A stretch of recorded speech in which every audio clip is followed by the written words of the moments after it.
د شب قدر خاص متعین ورځ نه ده معلومه. البته دا دی چې شب قدر د روژې په میاشت کې دی، خو د روژې د میاشتې په اخر عشره کې روایت کې دا ستا رسول الله صلی الله علیه وسلم روایت دی، امام بخاری رحم الله دا روایت نقل کړی دی چې نبی علیه الصلوة والسلام فرمایي التمسوها فی التاسعه والسابعه والخامسه، که شب قدر تاسو تلاشوي په طاق ورځ کې تلاش کړئ، او په طاق ورځو کې بیا دا درې ورځې د 29 29 او 25 دا درې شپې چې کوم دي په دغه شپو کې که انسان د عبادت کوشش وکړي الله ته امیدسته چې شب قدر وویني. خو په دې کې خاص ځان اچول چې دا په کومه ورځ دی، په شریعت کې متعینه ورځ د شب قدر دپاره نه ده متعین سوې، یوه ورځ هم د شب قدر دپاره متعین نه ده. دا چې د علامات څخه بعض محققینو دا تحقیق کړی دی چې 28مې راایستلی دا د هغوی تحقیق دی، علامې بیان کړي دي، خو البته انسان باید کوشش دا وکړي چې په طاق شپو کې په آخر عشره کې ډېر عبادت وکړي.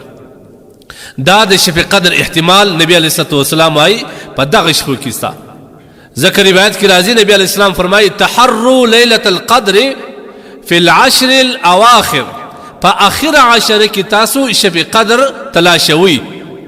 او بل روایت کې د وتر الفاظ هم راغلي دي چې د طاق په دغه آخر عشره کې چې کوم طاق شپې دي په دې کې شب قدر تلاشوي.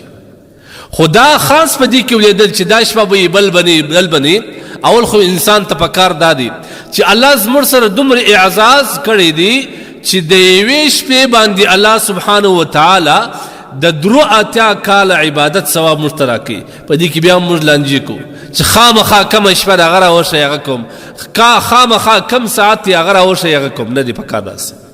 که چیرې معلومه سي نو خو بیا انسانان ټول عبادت پرېږدي، د هغه یوې شپې د عبادت کوشش کوي. په دې کې د الله سبحانه وتعالی حکمت دی. شب قدر چې الله مخفي کړل پټې کړل په دې کې د الله خپل حکمت دی.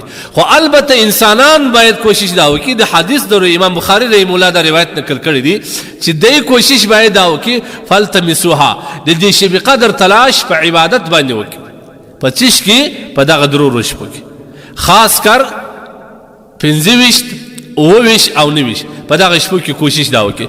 قسم نور علامات علماء کرام بیان کړي دي د شب قدر دا هغه په 29 کې، خو د 29م په شپه ډیر کوشش وسي، البته دا نور شپې هم په عبادت باندې تیر کی. ما ته ویل نبی علیه الصلوة والسلام بارک راضي چې کله د رمضان المبارک اخر عشره براله نبی علیه الصلوة والسلام به څه کول؟